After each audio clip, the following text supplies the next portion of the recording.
All right, welcome back. You've now done your ladder stitch successfully, and you've done 5 rows of decreases, 4 of red, 1 of black. The black gives a nice belt to the dress, and you can see that it's taking shape. We are now going to do the increasing. It's not much harder than decreasing. It's just a tiny poo-poo more challenging at the end. So we have, I believe, we have 4 rows of increasing, 3 of plain red, and then 1 with a pattern. So just like decreasing, when we increase, we add 2 beads, and instead of coming in or coming under the second loop, this is where we come under the first loop. Right, and I'd mentioned that before, and everything seems perfectly reasonable. We tighten that up. Yoink. Okay, and then we go back up this bead. Just as we did exactly for the decrease, it's not any different right now. You'll see that now it is overhanging and it has increased. I'll point out that the pony beads don't lie as nicely as the Delica beads that I have sent you. So if you're seeing them in this demo not lying as flat, it's because they're big old pony beads. All right, so we've done our increase on this end. Just like the decreasing step, after we've added the first 2, we now add 1 at a time, going under the loop and up. The reason we add 2 at the beginning, and some tutorials won't show you that, but they are specific with the red dress pattern to do 2 at the beginning, so that you don't have any threads showing on the outside here. It's not, end of the world, but we do want it to be as nice as it can be. All right, so I added 1 more. So in this row of the belt, there were 5 black beads. So an increase would be 6 red beads. I have 4. And I grab this loop here. I'm going to come right up. So there's number 5. I'm putting my needle towards myself. I'm grabbing that last loop. I'm going up through that bead. And now you're all going, yeah, you increased one side, but you still only have 5 beads. This is the big difference, I suppose, with the increasing. I will add 1 bead, and I will I'm going to loosen this one off a bit so you can see. I'm going to go under that last loop again to add this last bead, this 6th bead. And you'll have to sort them out a little bit so they lie next to each other, and I will go back up.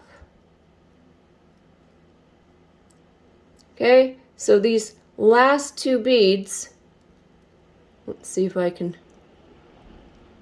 separate it out a little bit, have both gone under this loop. And I'll pull this tight so you can see that better. And you can see that you have 2 beads anchored to that loop. Now, I'm going to tell you, in your seed beads, you won't be able to see that to save your life. I mean, maybe you will. Oh, look, there, I'm going to put that one back in. And now we can see we have 5 black ones in this row, 6 red ones in the next row, and we've successfully done an increase. I will show you that here in the seed bead version, just so that, okay, let's see how close I can, where's the camera? Will it focus? All right. Maybe if I slowly, I don't know how close it will focus. Ah, excellent. All right. So I'm in the same situation here. I've added 5 red beads, and I've run out of loops, as it were. I'm just going to get this, my tail. I'm just going to get my tail out of the way. I've run out of loops, as you can see.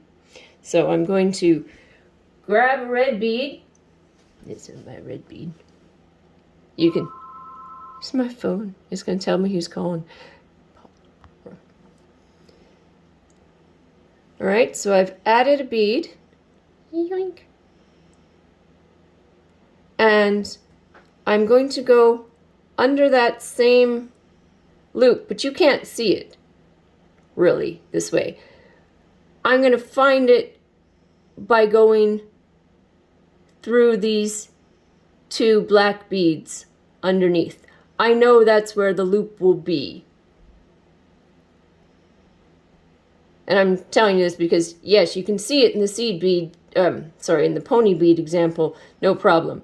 But I think you can also see in this one how very, very, very difficult it would be to, all right, what else? Everything's attached. Where to go? There we are.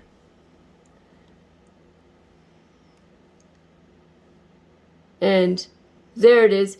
It is attached to that same loop that I showed you with the seed beads. I'm going to go back up through it. And you're now realizing why I demo with the seed beads. Pony beads, pony beads, pony beads. Yoink, yoink, yoink. Yoink, yoink, yoink. I wandered off. Both mentally and physically. There it is. Nope, blah.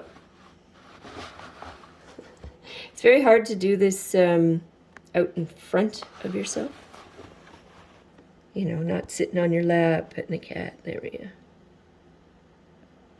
I'm not sure. Give me a second. Okay. So, there we go. I actually had to go and undo that one, and I just took my needle off and pulled it through. Don't worry.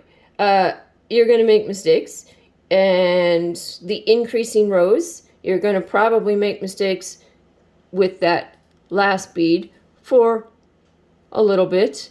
Don't worry about it. That was what remembering that if you're looking for the loop, it's going to be, let's see how, between the two beads below where you were working. Of course, I've added this red bead, right? So my working thread would have come out of here. There's two beads below it. If you go in between those two, then you will be catching that loop. Then you can pull it tight and it will lie flat. Everyone will push in nicely.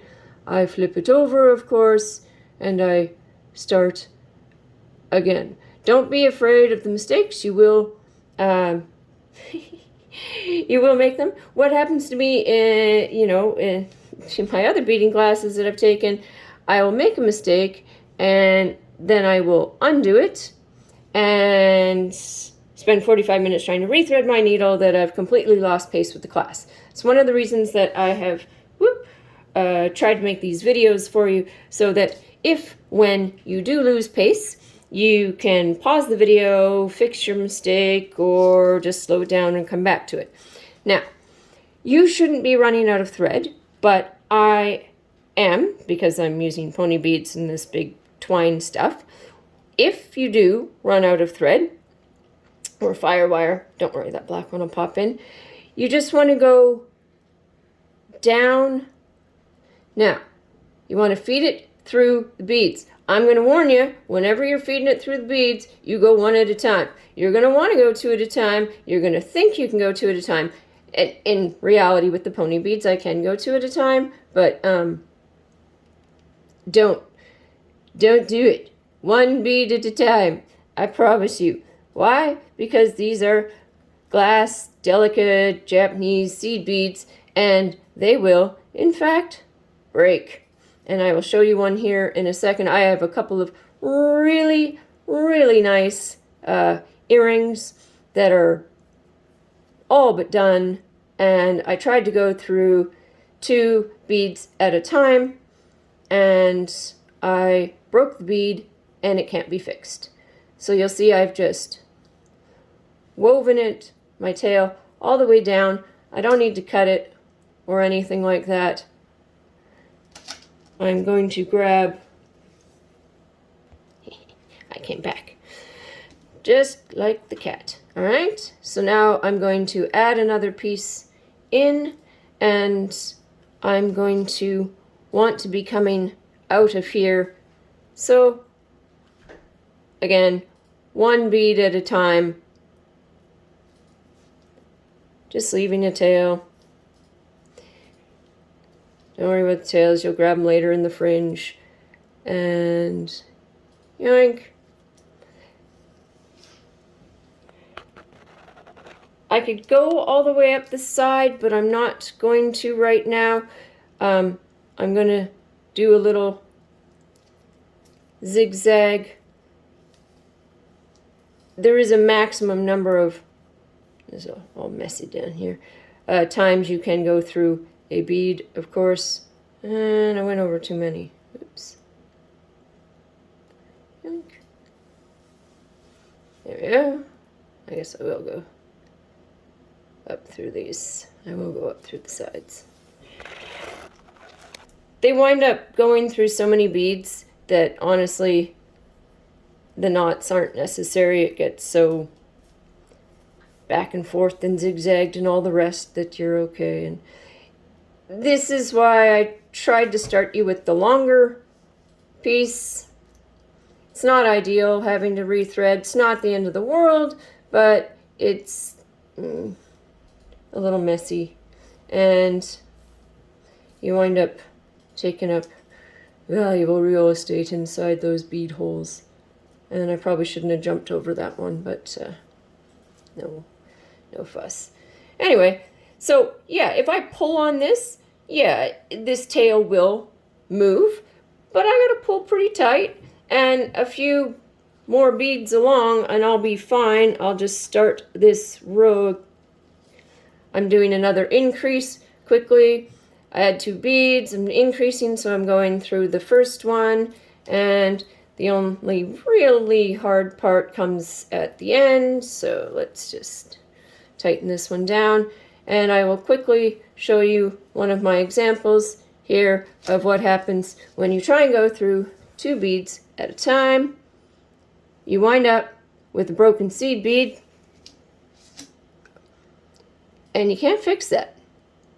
So you will appreciate that this is a lot of work, and I can't go back and fix that. I mean, you know, kind of looks like a cross-stitch dress, and it's not so bad, but not ideally what we're after. Okay,